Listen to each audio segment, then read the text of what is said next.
నందేమో నాన్నకి సింహం నీ అమ్మకి వాహనమై ఉండలేదా ఎలకేమో తమరికి నెమలేమో తంబికి రథమల్లే మారలేదా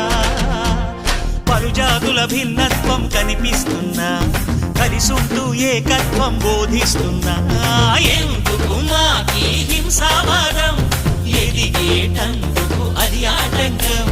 నేపరం మాకు సోదర భావం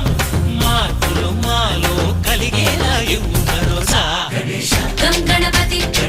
గం గణపతి గం గణపతి జై జై గణేశ జై కొడత గణేశ జయములిప్పు బొజ్జ గణేశ హై హై గణేశ అడిగేస్తా గణేశ అభయమిప్పు బుజ్జి గణేశ